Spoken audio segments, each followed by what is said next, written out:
উপস্থিত ইসলাম প্রিয় মুসলিম ভাইরা,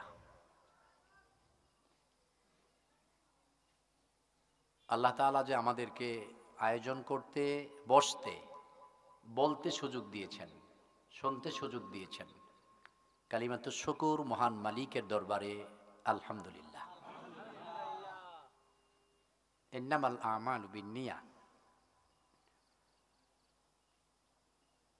রাওয়াহুল বুখারী আও কামা ক্বালা আলাইহিস সালাম। নবীজি বলেছেন, প্রত্যেকটি কাজ তার নিয়তের উপরে নির্ভর করে। আর নিয়ত কখনো মুখ দিয়ে হয় না, হাত দিয়ে হয় না। আর নিয়াতু ইরাদাতুল কলব, নিয়ত হয় অন্তর দিয়ে।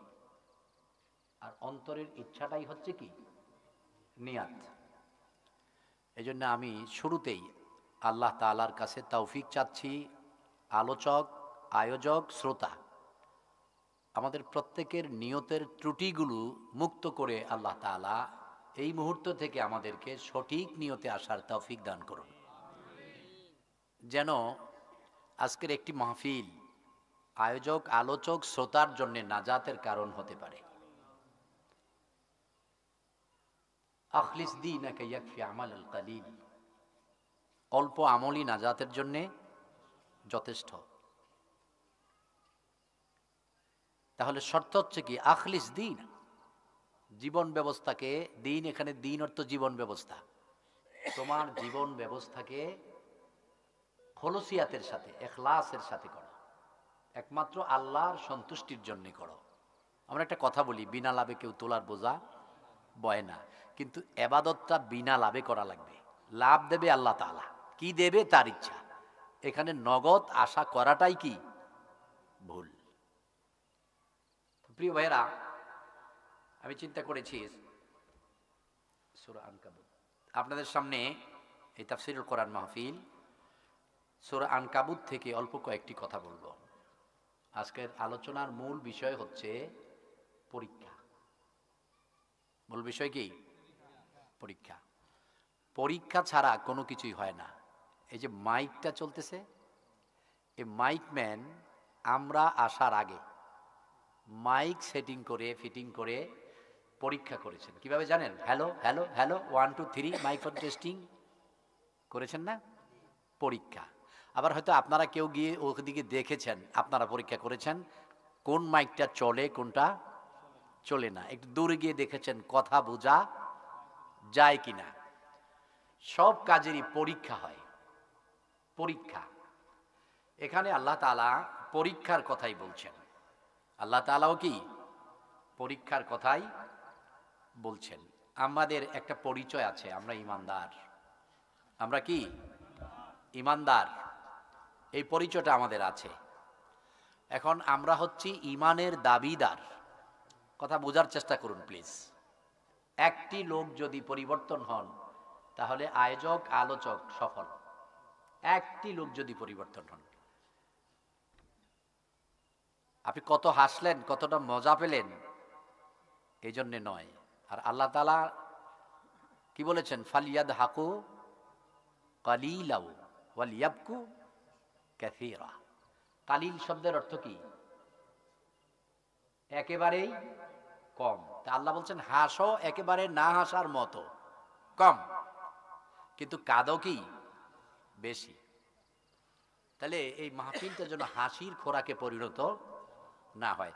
আমি কোনো ভূমিকায় যাই নাই, এর কারণ হচ্ছে সময় হাতে আমাদের কম। যতটুকুন সময় আছে কাজে লাগাবার চেষ্টা করি। তাহলে এই একটি মাহফিল আপনার আমার নাজাতের জন্য যথেষ্ট হতে পারে। একটি মিনিটের বক্তব্য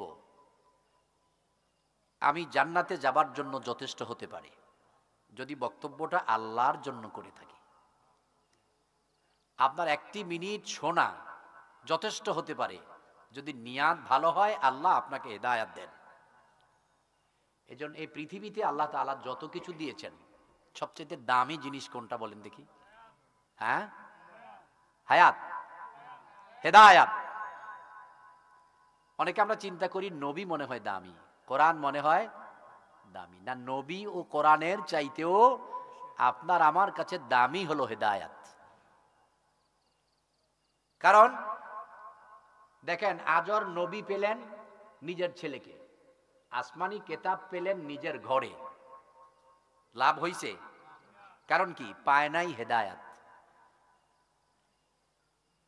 আবু তালেব, আবুল আহাব নবী পেলেন নিজের ভ্রাতুষ্পুত্রকে, শ্রেষ্ঠ গ্রন্থ কোরআন পেলেন নিজের ঘরে, কিন্তু হেদায়াত পায় নাই, কোনো কাজে আসে নাই। কেনান নবী পেলেন বাবাকে, পৈতৃক সম্পদের ওয়ারিস, এমনিতেই অটোমেটিকলি হয়ে যায়। আমি মরে গেলে আমার ছেলে এমনিতেও সম্পদের ওয়ারিস। তাহলে কেনান বাবাকে পেলেন নবী নূহ আলাইহিস সালাম, আসমানি কেতাবও পেলেন তার ঘরে, কিন্তু আল্লাহ তাকে হেদায়াত দেয় নাই। এজন্য নবী যে বাবা, ওই নবী আর কেতাব কোনো কাজে আসে নাই। বেলাল হাবশী বংশের কালো কম দামি উমাইয়ার কেনা গোলাম, বংশেরও প্রভাব নাই, সৌন্দর্যও নাই, আবার নিজের কাছাকাছি নবী রাসূলও কেউ আত্মজনের মধ্যে আছে, কিন্তু আল্লাহ তাকে হেদায়াত দিলেন, হেদায়াতের মতো নিয়ামত দিলেন। এজন্য নবী মেরাজ থেকে এসে বলতেছেন, বেলাল কিরে, তোরে দিয়ে আল্লাহ জান্নাতে দেখায়া দিল।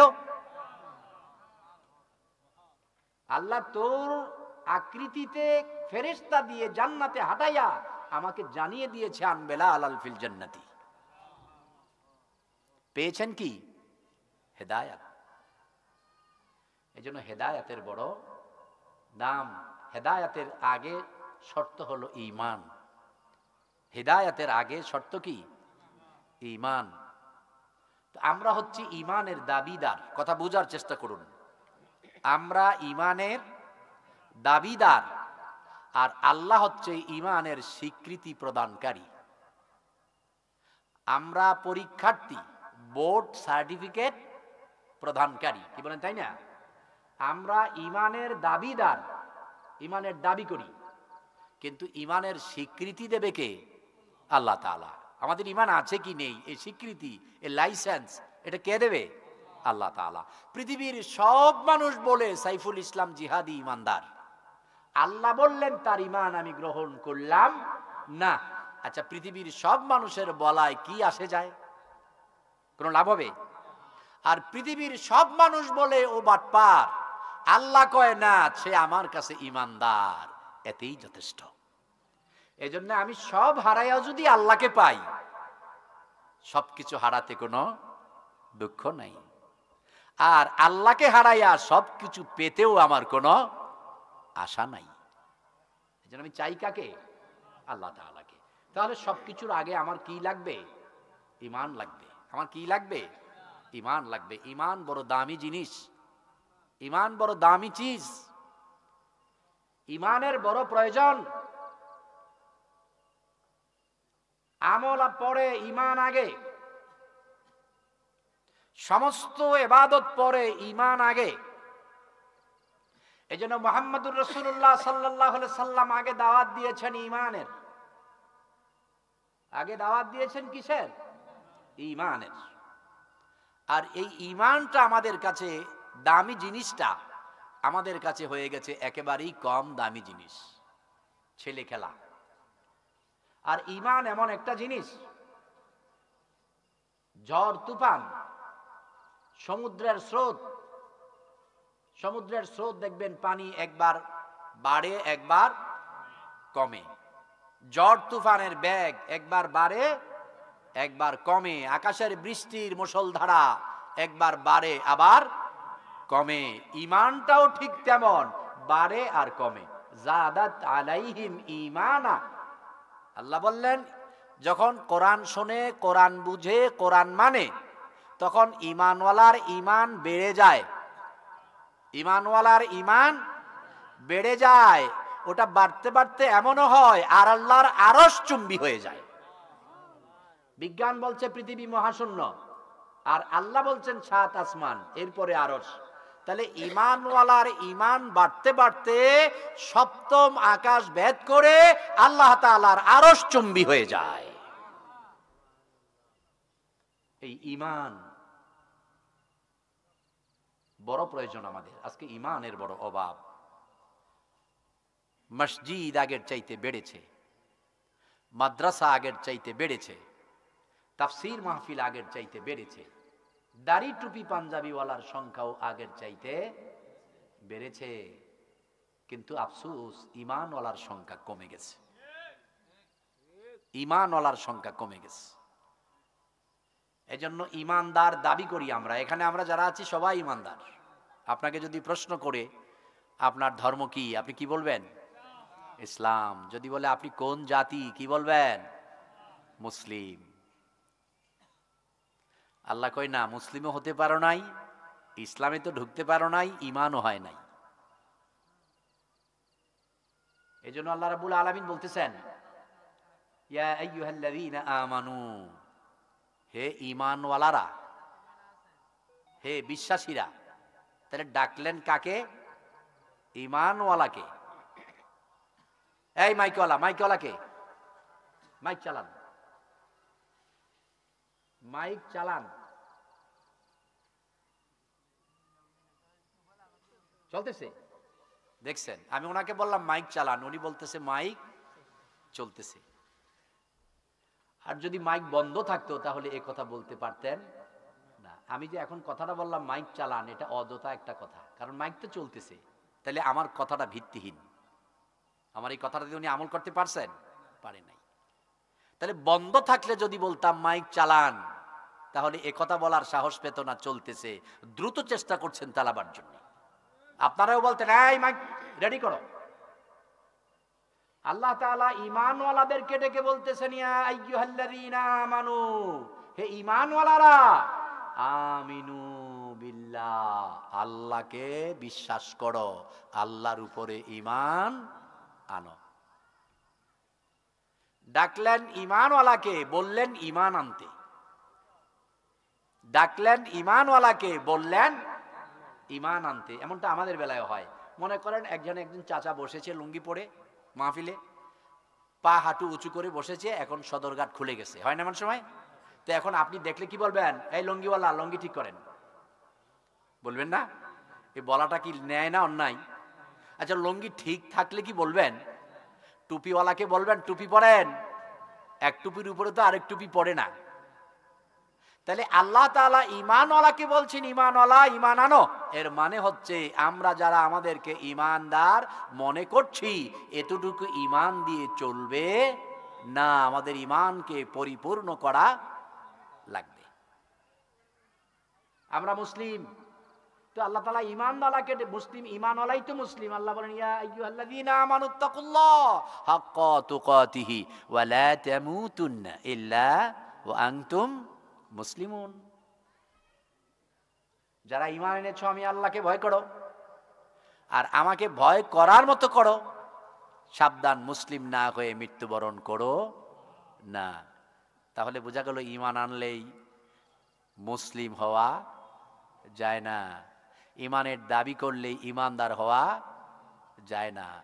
এই কথাগুলো যে বললাম, এখানে দেখেন আল্লাহ তাআলা সূরা আনকাবুতে কি বলতেছেন। বিসমিল্লাহির রহমানির রহিম। পরম করুণাময় আল্লাহ তাআলার নামে আমরা শুরু করছি। আলিফ লাম মিম।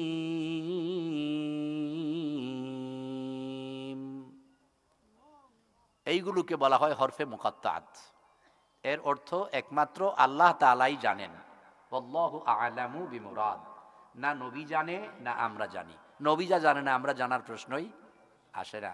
নবী সাল্লাল্লাহু আলাইহি ওয়াসাল্লাম এর অর্থ, এর ব্যাখ্যা করেন নাই। এই অর্থগুলো, হরফগুলোর অর্থ আল্লাহ তাআলাই ভালো জানেন। অতএব আমরা এর ব্যাখ্যা করার সাহস, জ্ঞান আমাদের নেই।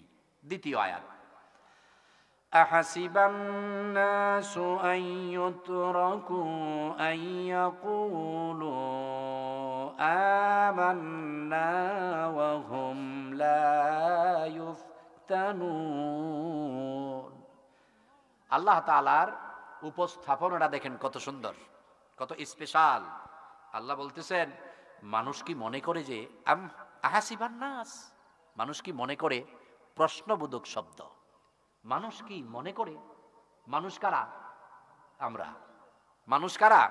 আমরা। আল্লাহ তাআলা বলতেছেন মানুষ কি মনে করে, নবীকে বলতেছেন, নবী মানুষ কি মনে করে, কি মনে করে?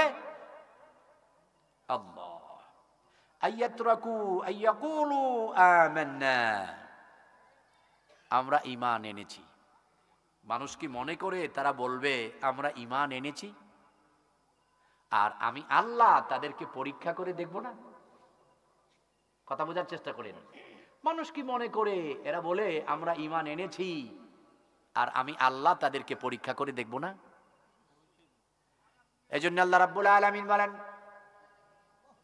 এই পৃথিবীর মানুষ ওরা মনে করে, ওরা বলবে আমরা ঈমান এনেছি, আমান্না বিল্লাহ, আল্লাহর পরে আমরা ঈমান এনেছি, আমরা মুত্তাকি, আমরা মুমিন। আমি বলবো আমি মুফাসসির, আমি মুহাদ্দিস, আমি বক্তা, আমি দাঈ ইলাল্লাহ, দ্বীনের পথে কাজ করি। নামাজি বলবে আমি নামাজ আল্লাহর জন্য পড়ি। রোজাদার বলবে আমি রোজা আল্লাহর জন্য রাখি। হজ পালনকারী বলবে আমি আল্লাহ রাব্বুল আলামিনের জন্যই তাওয়াফ করি এবং হজের কাজ সম্পন্ন করি।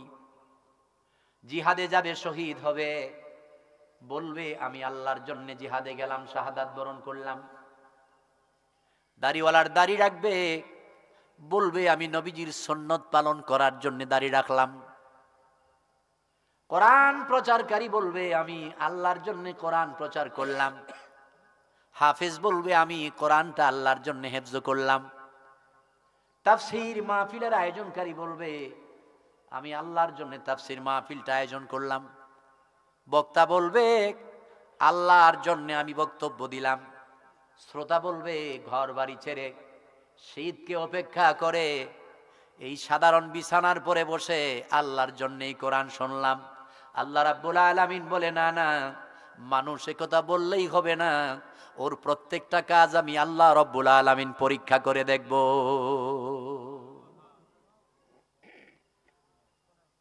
স্বর্ণকারের দোকানে যদি আপনি ঘর থেকে পুরানো স্বর্ণ নিয়ে যান, ওটার মধ্যে যদি 22 ক্যারেট, 24 অথবা 21 ক্যারেট কোনো সিল না থাকে, ওই ব্যবহারকৃত স্বর্ণ ততক্ষণ পর্যন্ত স্বর্ণকার আপনার থেকে কিনবে না যতক্ষণ পর্যন্ত কষ্টি পাথর দিয়ে তার লেবেল যাচাই না করবে।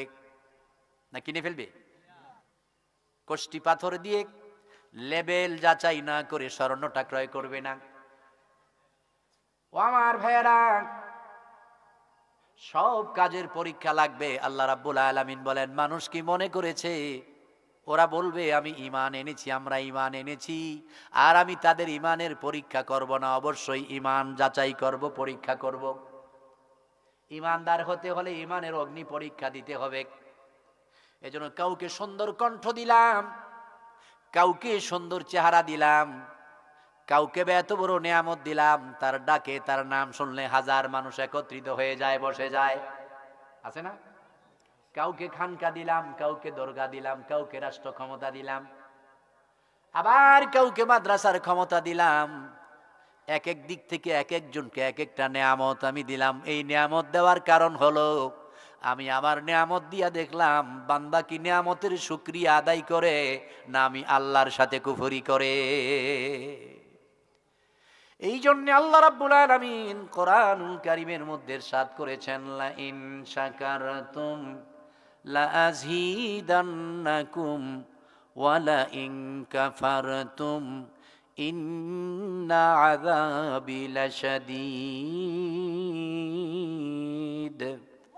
ও দুনিয়ার মানুষ তোমরা শোনো, লা ইন শাকারতুম লা আযীদান্নাকুম, আমার নিয়ামত পেয়ে নিয়ামতের শুকরিয়া যে আদায় করবে, আমি আল্লাহ তার নিয়ামতকে আরো বাড়ায়া দেব। ওয়ালা ইন কাফারতুম, আর যদি নাফরমানি করে অকৃতজ্ঞ হয়ে যায়, ইন্না আযাবি লাশাদীদ, নিয়ামত কেড়ে নেব, পরকালে কঠিন আযাবের ব্যবস্থা করে রাখবো। নিয়ামত, এত নিয়ামত, এত নিয়ামত, এত নিয়ামত। এই মাঠে আপনারা বসে আমার কথা শুনতেছেন, মাঠেও আমার মতো আলেম আছে, এলাকায়ও আছে। ও মুসলমান, নিয়ামত কাকে বলে আগে বোঝা লাগবে। নিয়ামত কাকে বলে আগে বোঝা লাগবে। আমার মতো ব্যক্তিকে স্টেজে বসার, চেয়ারে বসার মতো তৌফিক দিয়েছেন কে? এই রহমতটা করেছেন কে? এটা আমার যোগ্যতা না আল্লাহর দয়া? কথা বলেন, আমার যোগ্যতা না আল্লাহর দয়া? আমাকে মাহফিলে দাওয়াত দেবেন, কথা শুনবেন, এরপরে কত রং বেরঙ্গের খাবার খাওয়াবেন, আবার যাবার বেলায় মোট করে পকেটের টাকাও হাদিয়া দেবেন। আমি যদি এই আশা করে মাহফিলে আসি যে নিমসা গেলে পরে মোটা অঙ্কের একটা টাকা পাবো, তাহলে আল্লাহ রাব্বুল আলামিন বলেন, বান্দা আমি যে কথা বলার সুযোগ দিলাম, কোরআনের এলেম দিলাম, আবার এই মানুষগুলোর উপরে তোরে বসাইয়া তো ইজ্জত দিলাম, আমি আল্লাহর জন্য তুই এই কাজটা করলি না। এই পরীক্ষায় তুই ফেল। এই জন্য আমার ভাইয়েরা, আল্লাহ রাব্বুল আলামিন কত সুন্দর করে বললেন, আমান্না ওয়া হুম লা ইফতানুন। তারা মনে করেছে, মানুষেরা বলবে আমরা আল্লাহর পরে ঈমান এনেছি, আর আমি আল্লাহ বুঝি তাদের পরীক্ষা করে দেখব না। অবশ্যই তাদেরকে পরীক্ষা করা হবে। এরপরে আল্লাহ রাব্বুল আলামিন বলেন, ওয়ালাকাদ ফাতান্নাল্লাযীনা মিন ক্বাবলিহিম। এই পরীক্ষাটা আমি শুধু তোমাদেরকেই করব না, তোমার পূর্ববর্তী যারা ছিল তাদেরকেও পরীক্ষা করেছি। আল্লাহ তাআলা সব নবীদেরকেও কি করেছেন? পরীক্ষা করেছেন। ওই কঠিন কঠিন পরীক্ষায় নবীরা উত্তীর্ণ হয়েছেন। এদেশে দিন কায়েম হবে না, আল্লাহর কসম, এদেশে দিন কায়েম হবে না, এদেশে দিন কায়েম হবে না। কারণ আমরা যারা দিন কায়েমের কথা বলি দাঈ আল্লাহ, তারা নবীদের চরিত্রের বিপরীত মুখে দাঁড়িয়েছি। নবীরা দিন কায়েম করেছেন স্বার্থ ত্যাগ করে, পাথরের আঘাত খেয়ে খেয়ে না খেয়ে। আর আমাদের দিনের প্রচার হচ্ছে 70, 80, 50, 1 লক্ষ টাকার বিনিময়ে। দিন কায়েম হবে না, হবে না, হবে না। আমাদের দ্বারা আল্লাহ কুকুর দিয়া কাজ করাবে, আমি সাইফুল ইসলাম দিয়া করাবে না। সব পরীক্ষায় আমরা ফেল। অঙ্কে ফেল, ইংরেজিতে ফেল, বাংলায় ফেল, বিজ্ঞানে ফেল। আরে বাবা, 10 বিষয় পরীক্ষা, 10টাই ফেল, এরপরে আমি এসএসসি পাস। সত্যবাদী না মিথ্যাবাদী? আল্লাহ বলতেছেন তুমি মিথ্যাবাদী। এই পরীক্ষা শুধু আপনার আমার জন্য নয়, এটা আপনার আমার পূর্ববর্তীদেরকেও করা। এর মানে হলো আপনার আমার আব্বাকে পরীক্ষা করেছেন আল্লাহ তাআলা, আপনার আমার দাদাকে আল্লাহ রাব্বুল আলামিন পরীক্ষা করেছেন, তার বাবাকেও পরীক্ষা করেছেন। এমনি করে পরীক্ষা করতে করতে আল্লাহ রাব্বুল আলামিন আমি থেকে শুরু করে আদম আলাইহিস সালাম পর্যন্ত পরীক্ষা হয়েছে না হয় নাই? এবং আমার পরে কিয়ামত পর্যন্ত সব মানুষেরও পরীক্ষা হবে। এই পরীক্ষায় যারা উত্তীর্ণ হতে পারবে তারাই হলো সফলতা অর্জনকারী। আর পদে পদে বিভিন্ন বিষয়ে যারা ফেল করবে তারা বিফলতা অর্জন করবে, কেটে পড়বে। এই জন্য আল্লাহ রাব্বুল আলামিন বলেন, আমি শুধু তোমাদের পরীক্ষা করি না, তোমাদের পূর্ববর্তীদেরকেও পরীক্ষা করেছি। হযরত ইব্রাহিম আলাইহিস সালাম পরীক্ষা দিয়েছে কি দেয় নাই? আল্লাহ রাব্বুল আলামিন যখন দেখলেন তার সন্তান হয়ে গেল, শেষ বয়সে, বৃদ্ধ বয়সে একটি মাত্র সন্তান, কলিজার টুকরা, সোনার পুতুল, আদরের মণি, দেখলেন তার প্রতি ভালোবাসা, ঝুঁকে পড়ল। আল্লাহ ভাবলেন তাহলে তার ইব্রাহিমকে এখানে একটু পরীক্ষা করা প্রয়োজন। বললেন, ইব্রাহিম আর দেরি করো না, তোমার এই শিশুপুত্রকে কোরবানি করে দাও। প্রথম বললেন বনবাস দিয়ে দাও, নির্জনে রেখে দাও, তুমি তার কাছে থাকবে না, বিচ্ছিন্ন হয়ে যাও। হযরত ইব্রাহিম আলাইহিস সালাম বুঝতে পারলেন আল্লাহ রাব্বুল আলামিন আমার পরীক্ষা নিচ্ছেন। তিনি তার স্ত্রীকে নিয়ে, শিশুপুত্রকে নিয়ে বাড়িঘর ছেড়ে দিয়ে মক্কার মরুভূমিতে চলে গেলেন। পাহাড়ি নির্জন মরুভূমিতে কচি কাঁচা সোনামণিকে রেখে হাজেরাকে বললেন, হাজেরা সন্তান নিয়ে তুমি থাকো, আমি আসতেছি, আমি চলে যাচ্ছি। মা হাজেরা বললেন, ইব্রাহিম আপনি কখন ফিরবেন, কোথায় যাবেন, কখন আসতেছেন? ইব্রাহিম বলে, যাব বাড়িতে, তবে কখন ফিরবো এই প্রশ্নের জবাব আমার কাছে নেই।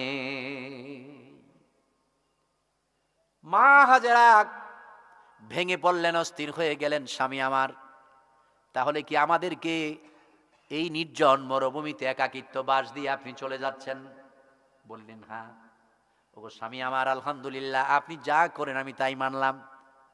যাবার আগে আমার ছোট্ট একটি প্রশ্নের জবাব যদি আল্লাহর হস্তে দেন খুশি হব। হযরত ইব্রাহিম বললেন, বিবি কি বলতে চাও? স্বামী গো, এই যে আমাদের একাকিত্ব বাস, এটা কি আমার কোনো অপরাধের কারণে, আপনার ইচ্ছায় না আল্লাহর হুকুমে? সাইয়েদানা ইব্রাহিম আলাইহিস সালাম চোখের পানিগুলো ছেড়ে দিলেন, ঝরঝর করে পানি পড়তে শুরু করলো, দাড়ি মোবারক বেয়ে পানি পড়ে। মা হাজেরা বললেন, স্বামী আমার, আমার কোন প্রশ্নে আপনি দুঃখ পেলেন, ব্যথা পেলেন, কষ্ট পেলেন, মাফ করে দেন। আল্লাহর খলিল ইব্রাহিম বলে, হাজেরা তুমি শোনো, কোনো দুঃখ কষ্ট পাই নাই, বরং তুমি আমার এমন স্ত্রী, আমার এমন পুত্র সন্তান, আমি ইব্রাহিমের ইচ্ছায় কখনো একাকিত্ববাস দিতে পারি না, এমন কোন অপরাধ তুমি করতে পারো না। হাজেরা রে, আল্লাহ তাআলার পক্ষ থেকে পরীক্ষা এসেছে, ওই পরীক্ষায় উত্তীর্ণ হবার জন্যই তোমাদের এই নির্জন বাসে দিয়ে গেলাম। আবার জবাই করতে বললেন, কত কঠিন পরীক্ষা। আল্লাহ বললেন, দেখতে যাও, দেখে আসো। দেখতে গেলেন আল্লাহর খলিল ইব্রাহিম আলাইহিস সালাম। ওটের পরে বসে, মক্কা হয়ে গেল তখন, ওই মরুভূমি হয়ে গেল নগরী, আপনাদের জানা আছে ইতিহাস। ইব্রাহিম আলাইহিস সালামকে দেখে ছেলেরা মেয়েরা দল বেঁধে আসলো, এত সুন্দর সুদর্শন, এত সুন্দর মানুষ তো আমরা আর দেখি নাই, এসেছে মক্কায়, চলো দেখতে যাই। হযরতে ইসমাইল দৌড়ে আসছেন, আম্মা আমি কি একটা নজর দেখতে পারি? এত সুন্দর মানুষ নাকি মক্কাতে আর আসে নাই। দল বেঁধে ছেলে মেয়েরা যাচ্ছে। মা হাজেরা চিন্তা করলেন, এত সুন্দর মানুষ যদি হয়, এটা তো আল্লাহর খলিল ইব্রাহিম ছাড়া আর কেউ হতে পারে না।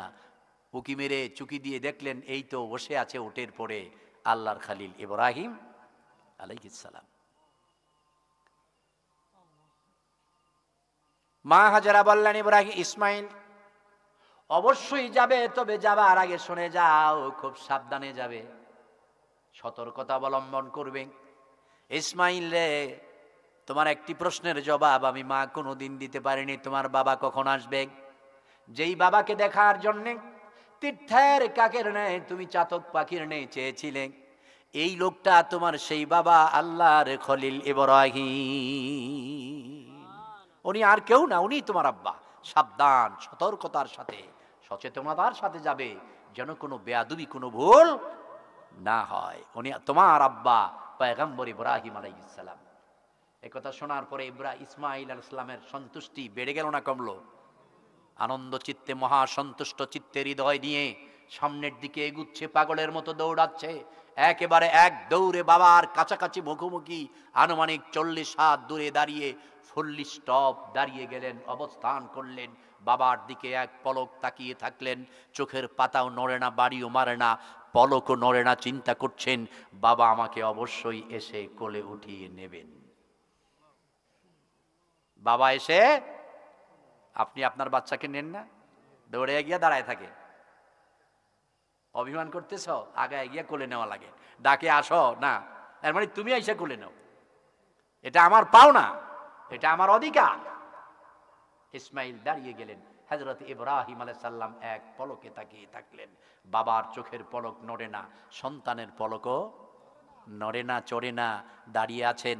আল্লাহ তাআলা কিছুক্ষণ পরে বাবা তার ওটের মাথা ঘুরিয়ে দিতে চাচ্ছেন। হযরত ইসমাইল ডাকলেন, আব্বা আপনি কি নামবেন না, এইদিকে এগুবেন না? হযরত ইব্রাহিম বললেন, না রে বাবা, আল্লাহ পরীক্ষা নিচ্ছে, আল্লাহ বলছে দেখে আসো, আল্লাহ আদর করতে আর কোলে নিতে বলে নাই। সুবহানাল্লাহ বলবেন না, বাড়ি গিয়ে বললেন। আল্লাহ তাআলা আদর করতে আর কোলে নিতে বলে নাই, পরীক্ষায় উত্তীর্ণ হওয়া। নামলেন না, কোলে নিলেন না। ইসমাইল বলতেছে, আব্বা অবশ্যই কোলে নেওয়া লাগবে না, নামা লাগবে না যদি আল্লাহ না বলে। আল্লাহ খুশি হলেন কি হলেন না? পরীক্ষায় পাশ করলেন কিনা? আল্লাহ নেয়ামত দিলেন, বললেন ইব্রাহিম যাও এবার একসাথে বাস করো। সুবহানাল্লাহ। এবার কি করো? একসাথে বাস করো। এবারও সন্তানের প্রতি বড় আবেগ, এবার আল্লাহ কয় কোরবানি করো। কি করো? এটা কি পরীক্ষা নয়? হ্যাঁ, হাসিবান নাস, মানুষ মনে করছে ঈমান আনছি হবে, পরীক্ষা করব না। এটাও কঠিন পরীক্ষা। ইব্রাহিম কোরবানি করো। ওট মোট এই সেই কত কিছু করলেন, ইতিহাস জানা আছে। পরে বুঝলেন প্রিয় পুত্র, কলিজার টুকরা, সোনার পুতুল ইসমাইলকেই কোরবানি করা লাগবে। দেরি করলেন না, সাজিয়ে গুজিয়ে হাতে ধরে নিয়ে চললেন কোরবানি করার জন্যে। পথিমধ্যে শয়তানের কাজ হলো ঈমানওয়ালার ঈমানের কাজে প্রতিবন্ধকতা সৃষ্টি করা। কেউ যদি আল্লাহর আদেশ মানতে চায় তাহলে শয়তানের কাজ হলো সেখানে প্রতিবন্ধকতা সৃষ্টি করা। শয়তান বললেন, ইসমাইল যাচ্ছ কোথায়? বাবা তো কোরবানি দেবে, জবাই করবে তোমাকে। ইসমাইল বলতেছে, কে তুমি? এটা কি হয় কখনো শুনেছ বাবা জবাই করে সন্তান? শুনেছেন আপনারা? হ্যাঁ, সন্তান জবাই করে বাবা, এটা কি আপনারা শুনেছেন? কেন শোনেন নাই? তো কয়েকদিন আগেও ফেসবুকে আসলো, সংবাদ নিউজে আসলো, চট্টগ্রামের সীতাকুণ্ডুতে দুই পুত্র মিলে পিতাকে প্রায় 18 টুকরা করেছে। মানবতা হারিয়ে ফেলেছে, চিৎকার করে সততা চলে গেছে, মানুষ হায়নার চাইতে মারাত্মক হয়ে গেছে। এর কারণ একটাই, আল্লাহর কোরআন থেকে, ঈমান থেকে মানুষ দূরে সরে গিয়েছে। স্বার্থ স্বার্থ ছাড়া, দুনিয়া দুনিয়া ছাড়া, সম্পদ ছাড়া মানুষ আর কিছু বোঝে না। হযরত ইব্রাহিমের কথা শোনার পরে বললেন, ইসমাইল যে আমাদেরকে এই কথা বলছে অবশ্যই সে মানুষের মহাশত্রু শয়তান, নচেত এই কথা বলে না। অতএব চলো আমরা তার সাথে বিদ্রোহ ঘোষণা করি, পাথর মারি। পিতা পুত্র মিলে ওই জায়গায় দাঁড়িয়ে একটি করে 7টি পাথর নিক্ষেপ করলেন। আল্লাহ রাব্বুল আলামিন বললেন, ইব্রাহিম আর ইসমাইল, আমার পরীক্ষা দেওয়ার জন্য, আমি আল্লাহর আদেশ পালন করার জন্য তুমি অস্থির হয়ে পড়েছো। শয়তানের ওয়াসওয়াসা, এটাকে উপেক্ষা করে শয়তানের সাথে বিদ্রোহ ঘোষণা করেছো। অতএব শয়তানের সাথে এই বিদ্রোহটা আমি আল্লাহর কাছে এত প্রিয় হয়েছে, কিয়ামত পর্যন্ত সব ঈমানওয়ালা হাজীদের জন্য এই পরীক্ষার সুফলতা স্বরূপ তাদের জন্য এই জায়গায় নির্দিষ্ট সময়ে পাথর মারাকে ওয়াজিব করে দিলাম। দিয়েছে কি দেয় নাই? ওই পরীক্ষা শুরু হয়ে গেল, জবাই। দেরি করলেন? করেন।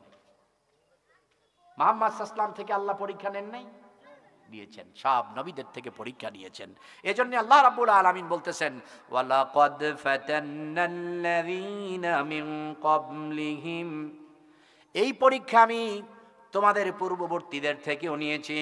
ফালা ইয়া'লামান্নাল্লাহ, আর এই পরীক্ষার মধ্য দিয়ে আমি আল্লাহ জেনে গিয়েছি আল্লাযীনা সাদাকু, কারা সত্যবাদী। এই যে ঈমান এনেছো বলেছ, এই ঈমান এনেছো বলার কারণে যে পরীক্ষা করেছি, এই পরীক্ষার মধ্য দিয়ে আমি তোমাদেরকে শুধু পরীক্ষা করি নাই, তোমাদের পূর্ববর্তীদেরকে পরীক্ষা করেছি। আর এই পরীক্ষার মধ্য দিয়ে আমি আল্লাহ রাব্বুল আলামিন বুঝতে পেরেছি ঈমানের দাবি যারা করেছে কারা সত্যবাদী আর কারা মিথ্যাবাদী। পরীক্ষায় যারা পাস তারা কি? সত্যবাদী। আর পরীক্ষায় যারা ফেল তারা কি? মিথ্যাবাদী। এই জন্য নামাজি, তোমার নামাজ কি আল্লাহর জন্যে? ও রোজাদার, তোমার রোজা কি আল্লাহর জন্যে? ও শহীদ, তোমার শাহাদাত কি আল্লাহর জন্যে? যদি আল্লাহর জন্যে হয় তাহলে তুমি বিজয়ী, আর না হলে তুমি বিজয়ী নয়, না হলে তুমি বিজয়ী নয়। এই জন্য আল্লাহ বলছে আল্লাযীনা সাদাকু ওয়ালা ইয়ামান্নাল কাযিবিন, এই পরীক্ষা করে আমি আল্লাহ জানতে পেরেছি কারা সত্যবাদী আর কারা মিথ্যাবাদী। তাহলে সত্যবাদী যারা তারা সঠিক, আর মিথ্যাবাদীরা কি? তো এখানে আল্লাহ ঈমানের দাবিদারদেরকে মিথ্যা বললেন। কথা খেয়াল করুন, যারা বলে আমরা ঈমানদার, ক্বালু আমান্না বিল্লাহ, যারা বলে আমরা ইমানদার, আল্লাহ বলে এই কথা বলার পরে আমি পরীক্ষা করলে যদি না টিকে তাহলে তারা মিথ্যাবাদী, আর যদি পরীক্ষায় টিকে যায় তাহলে তারা সত্যবাদী। আফসোস, মুসলমান অধিকাংশ পরীক্ষায় আমাদের অস্তিত্ব বিলীন হয়ে যায়। আচ্ছা, বাংলাদেশে একটি সেকশনের যে কোনো কর্মকর্তা বের করেন, প্রধানমন্ত্রী থেকে শুরু করে একেবারে নিম্ন স্তর অথবা যে কোনো পেশার, যে গভর্নমেন্ট কর্তৃক নির্ধারিত, তার প্রতি ঘন্টার স্যালারি 25,000 টাকা বা 5,000 টাকা। ঘন্টায় স্যালারি 5,000। প্লিজ প্লিজ ভাই, কথা না বলি। হতে পারে আপনার এই রেকর্ড আপনার জীবনের শেষ রেকর্ড হয় না মনে হয় আপনার এই বসা, কারণ উনি যে রেকর্ড করে ওনারও পরীক্ষা যে ভাইরাল হবে কি হবে, আমার ভিউ হবে কতটা। ব্যবসার জন্য আমি কথা বলি, ব্যবসার জন্য আমাদের উপরে শুধু আল্লাহর গজব আর গজব। আমি মনে করি বাংলাদেশে যদি আল্লাহ তাআলা কোনো কিছু বন্ধ করে, সবার আগে এই মাহফিলগুলো বন্ধ করে দেওয়া দরকার আল্লাহর পক্ষ থেকে। সহি নিয়তে 1 লাখে একটা মাহফিলও হয় না, হাজারে একটা আলোচক মুফাসসির বক্তাও আল্লাহর জন্য কথা বলে খুঁজে পাওয়া যায় না। 1000 আয়োজকদের মধ্য থেকে একজন আয়োজক খুঁজে পাওয়া যায় না যে আয়োজনটা দিন কায়েমের জন্য, আল্লাহর জন্য।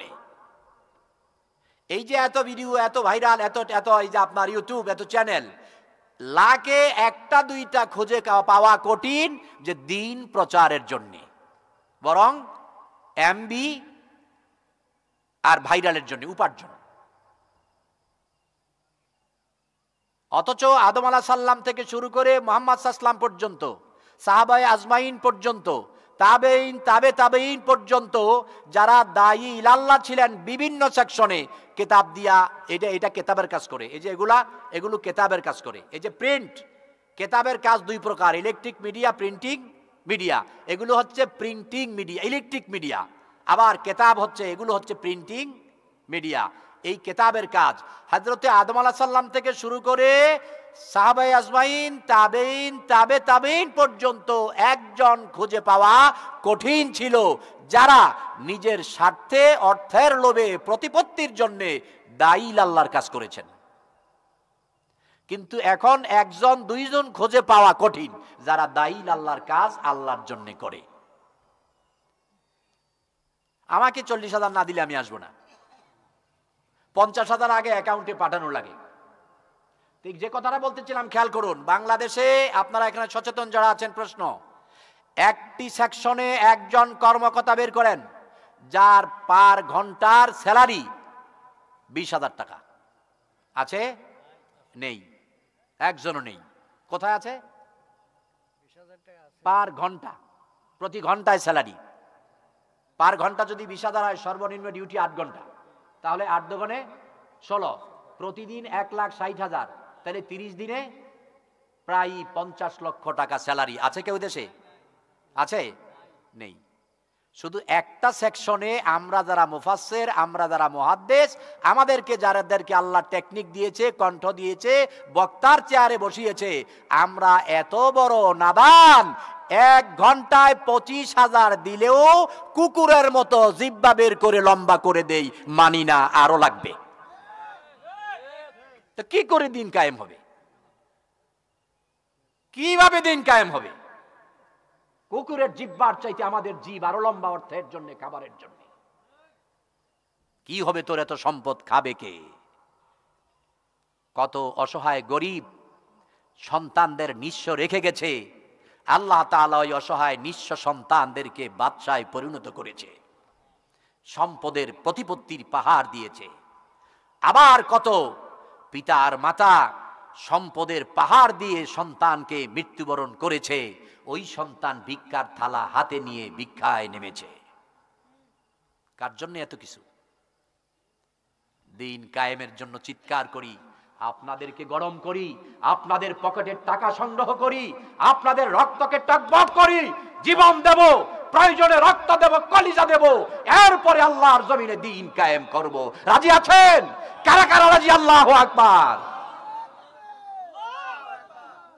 কিন্তু কিন্তু আপনারা পকেটের টাকা দিয়ে দ্বীন কায়েম করতে কলিজার রক্ত দিতে রাজি আছেন, আর আমি এই কথাটা বলার জন্য 40,000 টাকা না দিলে আসতে আর বলতেও রাজি না।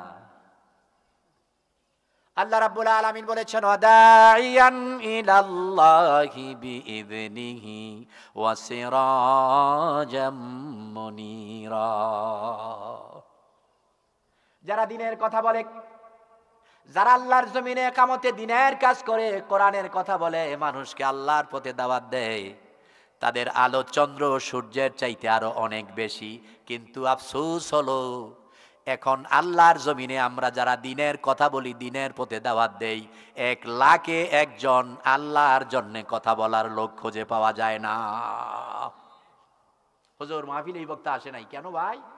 50 দেওয়ার কথা ছিল, 45 দিছি, 5,000 বলছিলাম পরে দেব, আসে নাই। হ্যালো, 4 তারিখের মাহফিল আমি ব্যাংক দেখেছি, অ্যাকাউন্ট, আপনি এখনো টাকা পে করেননি, 50,000 টাকা জমা দিয়ে রিসিট পাঠিয়ে দিন। বিশ্বনবী মুহাম্মদুর রাসূলুল্লাহ সাল্লাল্লাহু আলাইহি ওয়াসাল্লামের দ্বীনের দাওয়াতি কাজ করার জন্য এজেন্ট ছিল কয়জন, আর সচিব ছিল কয়জন, পিএস ছিল কয়জন বলেন? যে কোনো ধরনের মানুষ, জ্ঞানী কম জ্ঞানী, সুস্থ অসুস্থ, মুসলিম অমুসলিম, রাজার প্রজা, সর্বস্তরের মানুষের জন্য সময় নেওয়া, কথা বলা, কন্টাক্ট করা বিশ্বনবীর সাথে সম্ভব ছিল না? সম্ভব? কথা বলেন, সম্ভব।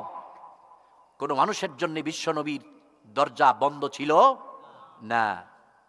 আম্মা জান আয়েশা সিদ্দিকা রাদিয়াল্লাহু তাআলা আনহা বসে আছেন, মুহাম্মদ সাল্লাল্লাহু আলাইহি ওয়াসাল্লাম করে বসাক, যা রাসূলুন ওয়া ইয়াকুলু ইয়া মুহাম্মদ, ইয়া মুহাম্মদ, ইয়া মুহাম্মদ ইবনে আব্দুল্লাহ।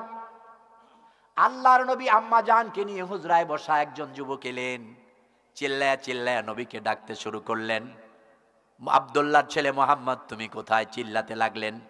আল্লাহর নবী বের হয়ে আসলেন, তার সাথে বসে গেলেন, একই চাদরে বসে কথোপকথন করলেন, আলাপ করলেন। লোকটি যখন চলে গেল, আল্লাহর নবী বলতেছে, আয়েশা তুমি কি তাকে চিনো?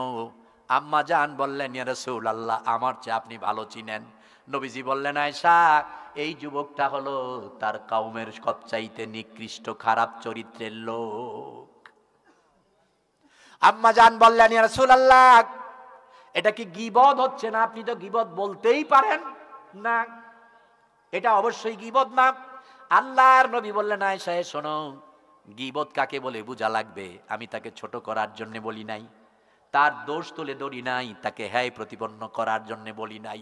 আয়েশা রে, আমার ওফাতের পরে এই লোকটার সম্পর্কে কেউ যদি তোমাকে প্রশ্ন করে, তুমি বলবে দেখেছি মুহাম্মদ সাল্লাল্লাহু আলাইহি ওয়াসাল্লাম ডাক দেওয়ার পরে ঘর ছেড়ে দিয়েছে, তার সাথে চাদরে বসেছে, বন্ধু সুলভ কথা বলেছে, লোকটা মুহাম্মদ সাল্লাল্লাহু আলাইহি ওয়াসাল্লামের বন্ধু। এই সার্টিফিকেট পেয়ে অনেকে তার কাছে ক্ষতিগ্রস্ত হতে পারে। এই জন্য আয়েশা আমি মুহাম্মদের প্রতি ওয়াজিব হয়ে গেল এই লোকটার সঠিক চরিত্রটা তোমার কাছে তুলে ধরা। তাহলে নিকৃষ্ট চরিত্রের লোকটার সাথেও নবীজি নিজে এসে বসে চাদরে কথা বললেন। আর আমি সাইফুল ইসলাম জিহাদির কাছে যখন আপনি ফোন দেন, হুজুর একটা মাহফিল নেওয়া লাগবে, আমি রিসিভ করি না। আমার সচিব সেক্রেটারি বলে কোন এলাকায়? এটা নিমশা বুড়িচং এলাকায়, ওই এলাকার জন্য আমার একজন নির্দিষ্ট এজেন্ট আছে, তার সাথে কথা বলেন। ওর সাথে যখন কথা বলি, সে দেখে নাই নাই নাই নাই নাই, এরপরে বলে দেওয়া যাবে, তবে 50-এর নিচে হবে না, 70-এর নিচে হবে না। তাহলে আপনার কাছে আমার প্রশ্ন, আদম আলাইহিস সালাম থেকে শুরু করে মুহাম্মদ সাল্লাল্লাহু আলাইহি ওয়াসাল্লাম, সাহাবায়ে আজমাইন দ্বীনের কাজ করেছেন নিজের খেয়ে, নিজের পরে, নিজের পকেটেরটা দিয়ে আল্লাহর জন্য। আর আজকে আমি দ্বীনের কাজ করে মুরগির রান পাই, খাসির টুকরা পাই, ইস্তেকবাল পাই, 10,000, 20,000, 15,000 হলেও চলে না। তাহলে আমার দাওয়াত দিয়ে আল্লাহ আপনার হেদায়েত দিবে, আল্লাহ বুঝি আর কাজ পায় না?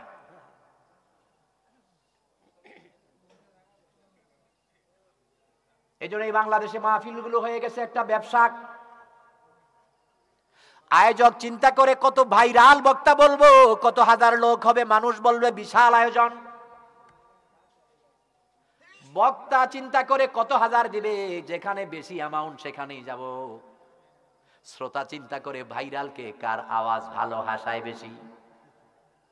তাহলে নিয়ত বক্তারও ভালো না, শ্রোতারও ভালো না, নিয়ত আয়োজকেরও ভালো না। এই আয়োজন দিয়া আল্লাহ রাব্বুল আলামিনের পরীক্ষায় পাস না ফেল।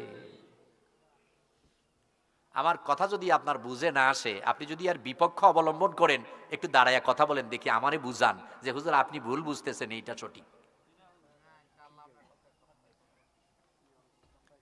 এজন্য আল্লাহ রাব্বুল আলামিন কারো আমলের দিকে চায় না, কারো চেহারার দিকে চায় না, কারো সুন্দর যুক্তি আর সুন্দর কণ্ঠের দিকে চায় না।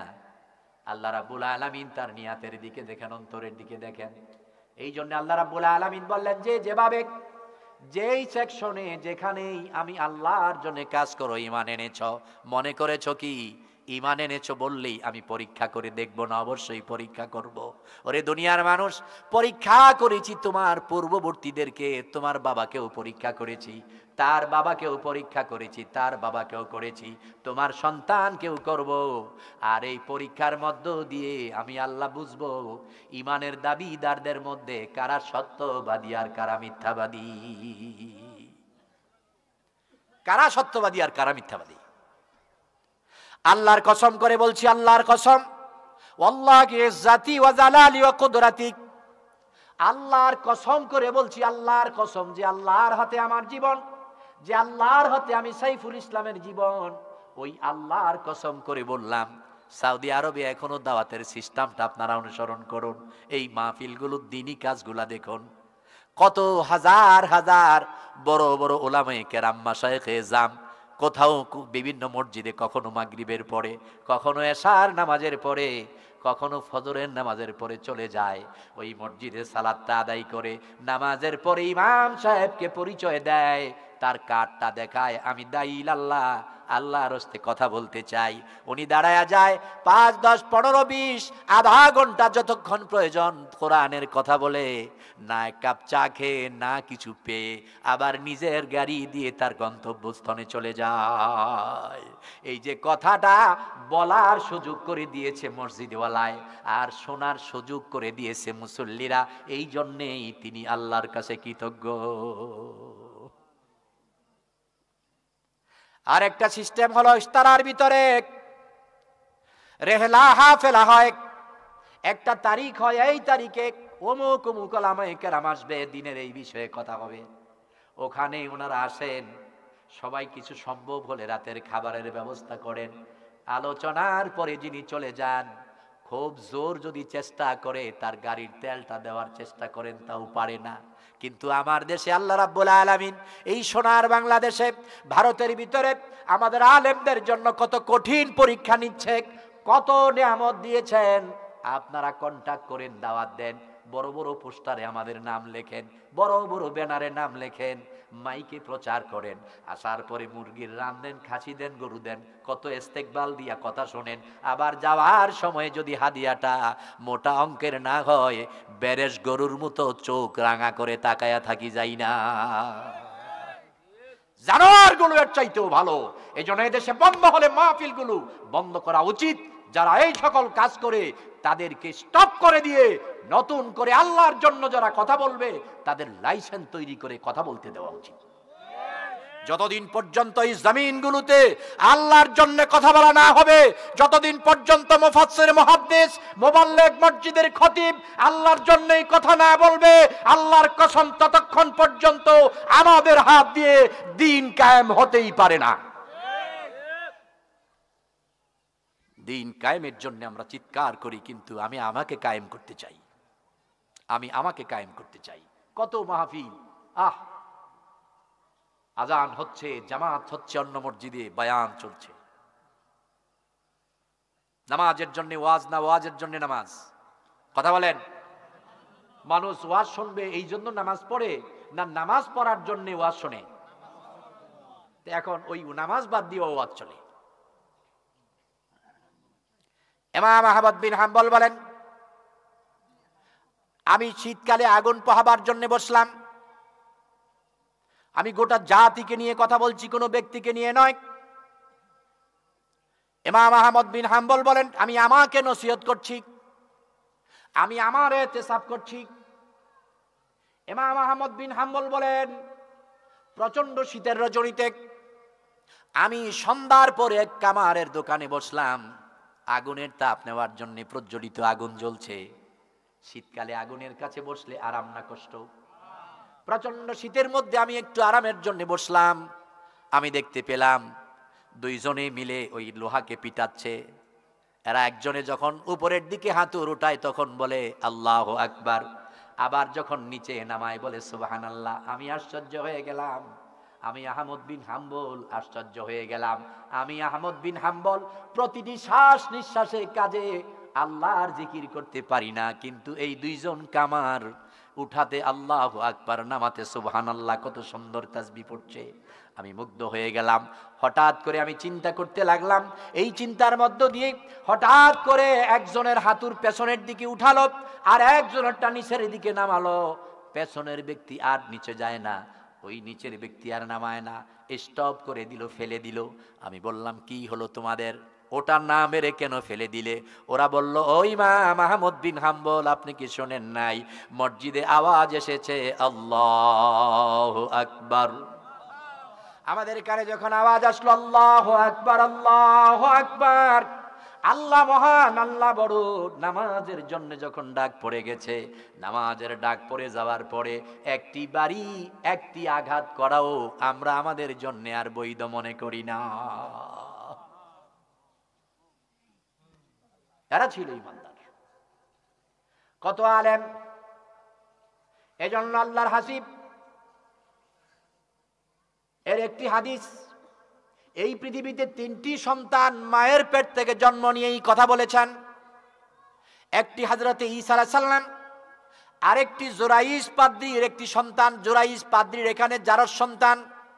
আরেকটি হলো এক মা তার সন্তানকে নিয়ে যাচ্ছে, মা তার সন্তানকে নিয়ে যাচ্ছে, একেবারেই 1 মাসও তার বয়স হয় নাই। প্রয়োজনে মা সন্তান নিয়ে পথ চলছে। মা দেখতে পেলেন হাজার হাজার মানুষের মাঝে একজন বসে আছে, আর হাজার হাজার মানুষ তাকে ইস্তেকবাল দিচ্ছে, হাদিয়া দিচ্ছে, দোয়া নিচ্ছে। মা বললেন, উনি কে? উনি আল্লাহওয়ালা বড় বুজুর্গ, উনি মুহাক্কিক আলেম। মা বললেন, রব্বুল আলামিন, আমার সন্তানটাকে তুমি আর মতো করে দিও। ও আল্লাহ, আমার সন্তানের ভবিষ্যৎটা, আমার সন্তানের আখলাকটা, চরিত্রটা এই আলেমের মতো, এই পীর সাহেবের মতো, এই হুজুরের মতো করে দিও। আমার সন্তানের কাছেও হাজার হাজার মানুষ আসবে, দিন শিখবে, হাদিয়া দিবে, দোয়া নিবে। মা এই কথা বলা মাত্র ওই ছোট্ট 1 মাসের শিশুর জবান খুলে গেল। সন্তানটা বলতে শুরু করলো, ইয়া রব্বি লা তাকাব্বাল দুআয়ে উম্মি, ও আল্লাহ, আমার মায়ের দোয়া তুমি কবুল করো না, আমাকে এই লোকটার বিপরীত চরিত্র দাও। এই লোকটার ইয়াতি আখলাকান বাদদালার রহমান, ও আল্লাহ, এই পীর সাহেবের, এই আলেমের, এই আল্লাহওয়ালা যাকে মানুষ বলতেছে, তার বিপরীত চরিত্রটা তুমি আমাকে দান করো। কথা শুনে মা কি খুশি না বেজার? মা একদিকে আশ্চর্য, কিরে 1 মাসের বাচ্চা এত সুন্দর কথা কয় কেমনি? আবার আরেকদিকে চিন্তা করছে, কথাটাও তো বলছে আমি চাইলাম ভালো, আর সন্তানটা চাইলো মন্দ। মা চিন্তা করতে করতে পথ চলছে। কোন ইতিহাস বলছি না, হাদিস শরীফের কথা বলছি। আপনি হাদিসটা পাবেন রিয়াদুস সালিহিনের 2য় খণ্ড পড়েন, আখরাজাহু তিরমিজি। মা পথ চলতেছেন, মা দেখতেছেন একজন মানুষকে মানুষগুলো দৌড়ায় আর পাথর মারে আর বলে, তুই ভণ্ড, তুই খারাপ, তুই পাগল, তুই নষ্ট। ওই মানুষগুলো তারে দৌড়ায় আর পাথর মারে। ওই লোকটা পাথরের আঘাতে টপ টপ করে রক্ত পড়ে আর সামনের দিকে দৌড়ায়। মা জিজ্ঞেস করলেন, আপনারা কেন তাকে দৌড়াচ্ছেন আর মারছেন? বলতেছে, সে ভালো না, ভালো কথা বলে না, আমাদের বিরোধিতা করে, আমাদের সপক্ষ অবলম্বন করে না, তার কথা আরেক রকম, আর আমাদের সমাজ একরকম। মা বললেন, আয় আল্লাহ তাআলা, আমার এই সন্তানটা যেন তার মতো না হয়, তার চাইতে বিপরীত চরিত্র দান করেন। এই কথা বলার পরে ওই সন্তানটা আবার বলল, রব্বুল আলামিন, মায়ের দোয়া কবুল করো না, আমাকে এই লোকটার মতো চরিত্র দান করে দাও, আমাকে এই লোকটার মতো চরিত্র দান করে দাও। কয়টা বাজে? জামাত কয়টায়? 30-এ। তাহলে আমরা শেষ করে দিই, অজু করে। শুনুন,